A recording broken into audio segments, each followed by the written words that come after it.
We are back here again on this platform with a new chapter this time. I hope you all are fine. So students, this time we are going to discuss the poem number 2 of the book, First Flight. As you all know that we have already discussed poem number 1, Dust of Snow. Students, the present poem as well as the poem that we read last time, both have been written by Robert Frost. In the previous section, especially in the lecture when I discussed poem number 1, I told you about the author, the poet Robert Frost. Robert Frost, who was a 19th century American poet, and he wrote many works, many poems, and few of his, especially the most important poems of his, have been given to us to read in our syllabus. So students, let us just move on to the theme of the poem that we are going to discuss today. The present poem is a meditation on the end of the world. In the present poem, Robert Frost talks about how the world will come to an end one day. Robert Frost believes that there are possibly two ways in which the world can come to an end. He believes that the world will either end in fire or ice. Two components, fire and ice, has to speak something more than the actual meaning of these words. Fire means desire. This is a symbol that the poet has used for fire. And ice means hatred.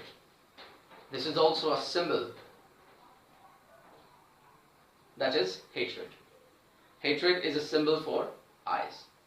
So poet believes that physically fire and ice both have the capacity to destroy the world. But emotionally, these two human qualities, these two human emotions, and what are these two human emotions? Hatred and desire. These two human emotions are equally powerful to destroy the world. So, as we all know that each poem that we are going to read has something to say, something more to say, more than the actual words, more than the meaning the actual words convey. Similarly, in this poem, we have a certain philosophy that the poet wants us to know. The poet says that the people who believe that the world will come to an end in fire, this is just a biblical point of view. Biblical here means this statement has been made in one of the most sacred and religious book of the Christians, that is Bible. So according to Bible says that the world will end in fire. But the modern scientists in today's world believe that the world will come to an end by the nuclear wars. The nuclear wars which will lead the world to an end. The world will freeze one day, and this frozen world will be no better than a valley of death. So students, in order to know more about this poem, let us now read the poem and its stanzas. So here we are given the stanza number 1 and stanza number 2. Though this is a single stanza, yet we are going to consider them as two separate stanzas so that we can explain them better. We can understand them better. So here I'm going to read to you the stanza number 1. Some say the world will end in fire, some say in ice. From what I have tasted of desire, I hold with those who favor fire. So in these first 4 lines, The poet wants to say that there are certain people in the world, there are different types of people in the world. Especially there are two types of people in the world. First, those who believe in the religious things, and second type of people are those who believe in the in science and in the scientific activities. So some say the world will end in fire. These some people, who are these some people? These some people are those people who believe in Bible. Especially they are the people who follow the religious beliefs. So according to Bible, the world will end in fire. So these some people are going to follow the biblical point of view. Some say in eyes. Where are there other people? Some say in eyes. Who are these some people? These some people are those who follow the modern scientific ways. They follow the logical things. They follow the logicality in the events. So, from what I have tasted of desire, I hold with those who favor fire. And in the last two lines of this stanza, poet says that whatever he has experienced, or whatever he has learned from his experience of the past, and especially his experience of what? Of desire. Desire that is itself an evil, and it is settled in the hearts of the people. Desire is what? Desire here means the unending wants of people, especially those wants which always remain unsatisfied, and the people, however hard they try to satisfy their needs, satisfy their wants, but they always remain unsatisfied, because it is a truth that desire can never be satisfied. Yes, you can satisfy your needs, but desires can never be satisfied. So here the poet says that from what I have tasted of desire, I hold with those who favor fire. The poet believes that whatever he has experienced out of the desire of the people, he believes that fire is sufficient, fire is enough to destroy the world. I hold with those who favor fire. Means the poet wants to support the ideas of those people who favor fire, who believe that the world will end in fire. So students, let us now move on to the explanation of stanza number 2. Stanza number 2 begins with, but if it had to perish twice. Here the word it stands for the world. The poet wants to say the world has to perish twice. The word perish here means to end or to die. The poet believes that the world has to come to an end for 2 times. If the world has to die twice, I think I know enough of hate. The poet here tells us that he has learnt much about hatred. Hatred that is present in the people's mind, that is present in the people's heart. So the poet says that he has learned much about hate or hatred, and he believes that like fire, hatred is also a very powerful weapon for the destruction of the world. It is in the previous stanza of this poem we came to know that the poet was with those people who believed that the world would come to an end with fire. But the poet admits that it is not only fire that can destroy the world. There is one more thing that can destroy the world. And this thing is hatred. Hatred of which poet has learnt much. Hatred that is prevalent in the human heart. Hatred that has the capacity to kill a person's emotions. Hatred that has the capacity to control a person's mind. Here the poet also wants to give us a message. He also wants to give us a suggestion. And this suggestion is that people should not let their emotions rule them. It is the people who should control their emotions. If we fail to control our emotions like hatred and desire, these emotions will control us, and then this world will soon come to an end. So students here, but if it had to perish twice, I think I know enough of hate to say that for destruction eyes is also great and would suffice. Here the word suffice means to be sufficient.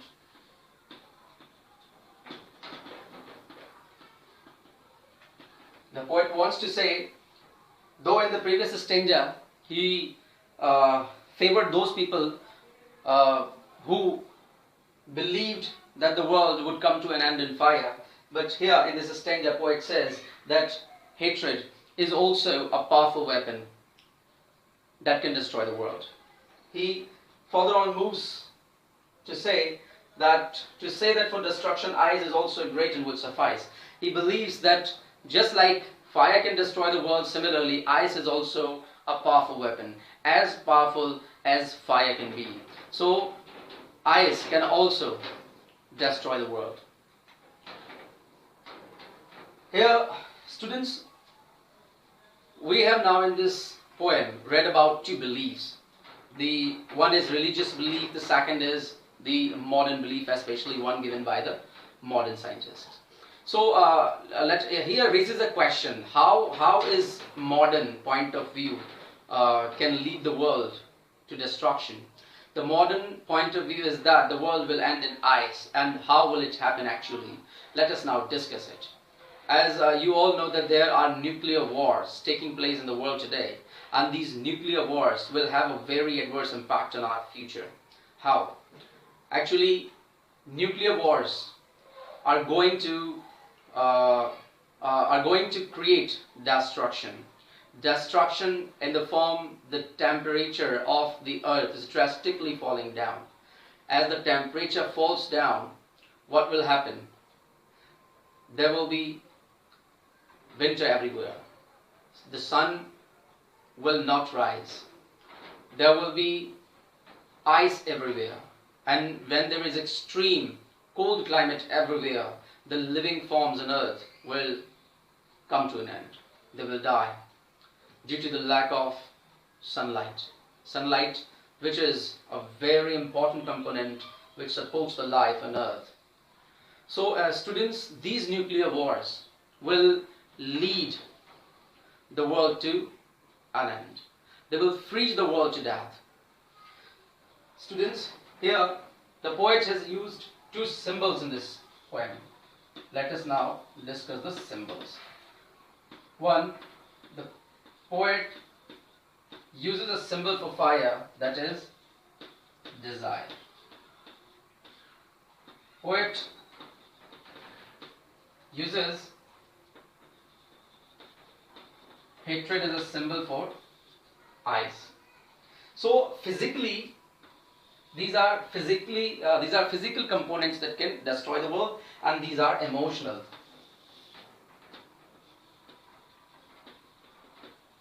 Physical, and these are emotional components. Physically, fire and ice both can destroy the world, whereas emotionally, these are emotional components because these are the emotions which are associated with the human feelings, with the human beings. So, desire and hatred are as powerful weapons as fire and ice, and both are sufficient for the destruction of the world. So, students, from the actual meaning of the words, we come to know that this is a highly symbolical poem, and the poet just wants to give us a message. He just wants to give us a very good message, and the message is that we should always control our emotions. Our emotions as desire and hatred. Poet believes that human desire that is unending, human desire that can never be satisfied. In order to satisfy one's wants, people just commit crimes. They do not even think before harming their environment. They do not even think before doing anything wrong to any kind of person, to any kind of creature on earth. For our food, we are continuously killing the other creatures. For our establishment, for our rehabilitation, we are just destroying the forests. We are not caring for other living beings. So this is a very destructive step that we are taking. And this is also indirectly leading us to the destruction of the world. So we are somewhere responsible for the destruction of the world this way. Then poet talks about the second emotion, that is hatred. Hatred, that is an evil. Hatred, that is a kind of poison. It is a poison that kills our mental keenness. It kills our conscience. Hatred, that makes us emotionally stoic, emotionally unresponsive. We just lose our emotions for people. So when there is a situation that we have lack of emotion, we have lack of feelings for the people, this is just a sign of destruction. So students, let us now discuss the poetic devices used in this poem.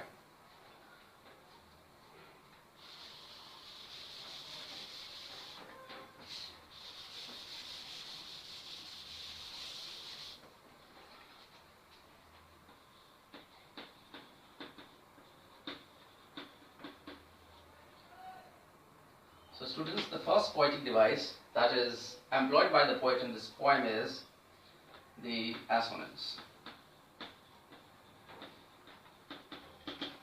What is assonance? Assonance is a repetition of a vowel sound in the same verse line. And here the example of assonance is, I hold with those who favor fire. Let us consider this last line of stanza number 1. I hold with those who favor fire.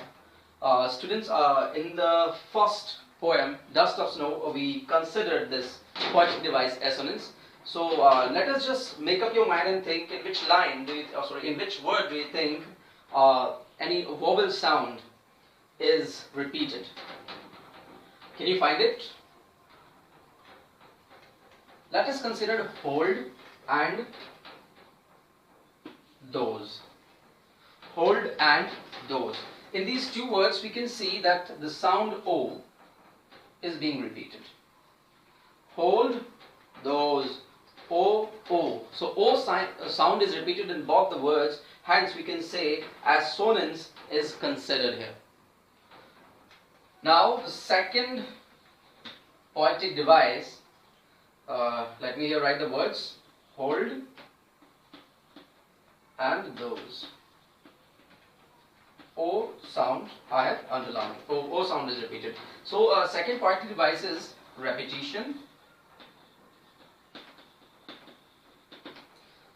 What is the difference between assonance and repetition? Both are used for repetition of the words. Assonance is used for the repetition of a vowel sound, whereas repetition is used for the repetition of a consonant sound. Consonant sound in a verse line, especially in the successive words. Successive words here means that in the words that are coming just next to the other, right? For example, here we can see, let us take this pair of words, for example, favor fire. Here, favor fire. You can clearly see that F consonant sound is being repeated in the successive words. So this is the example of repetition. Students, there is one more example of repetition in the poem. Can you recognize it? Just read the first line of the stanza number 1. Here the words world will.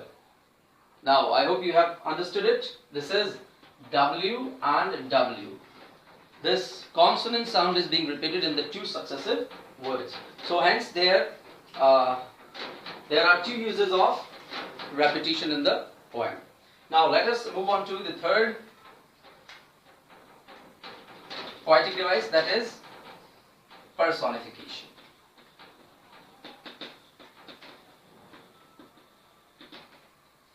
Students, as in the previous poem, I told you what personification is.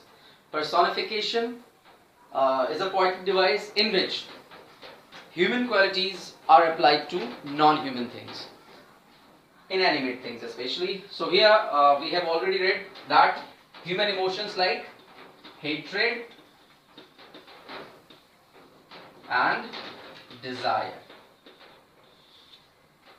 are applied to fire and ice. So fire has been personified by applying the human quality, that is desire, human quality, and ice is personified by giving by applying hatred as a human quality. So hence there is an example of personification in this poem. Now let us move on to the last poetic device that is used in this poem, that is anaphora. Anaphora, it is also a repetition. Anaphora is the repetition of a word or a phrase at the beginning of successive lines. At the beginning of successive lines. For example, here the group of words some say, some say. This group of words some say is being repeated. And some say is being repeated at the beginning of successive lines. Hence, it is an example of anaphora. So students, with this we have discussed the poetic devices, and now it is the time to discuss the rhyme scheme.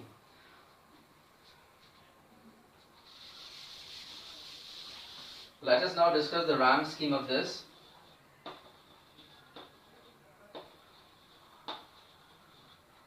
So the students, in order to find the rhyme scheme of this stanza, we just need to write the ending words of each verse line. So let us now write the ending words of each verse line first. First of all, we have fire, then we have ice, there is desire, then there is fire, then there is choice, then there is hate, then there is ice, then there is great, and then there is suffice. Now let us now give them symbols. Fire, the first sound is always given the symbol A. Now we are going to match the sound created by each word. Now fire, ice is a different sound, hence it takes a different symbol, A, B. Then there is desire. Desire matches or resembles with fire, same, so we will give it A again. Then there is fire. Fire again matches or resembles the sound created by desire and fire, again we give it A.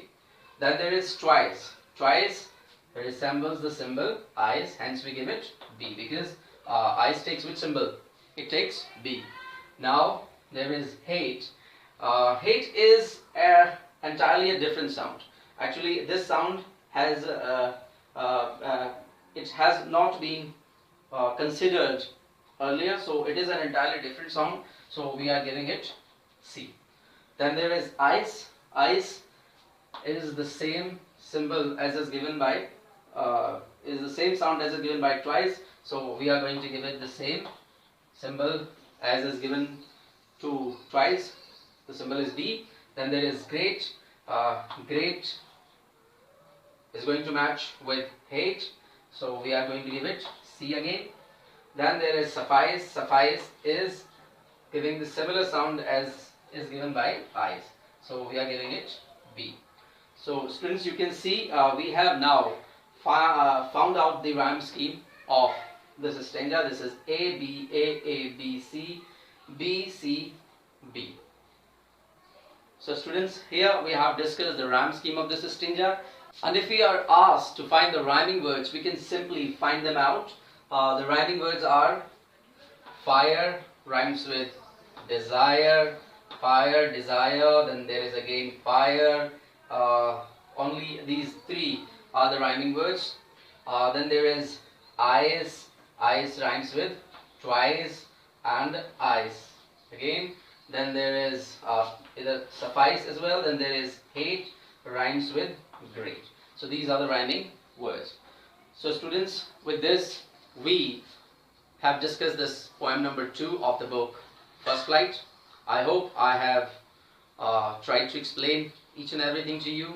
If still you find that there is something that you are unable to understand, you can just let me know about this by writing something in the comment box.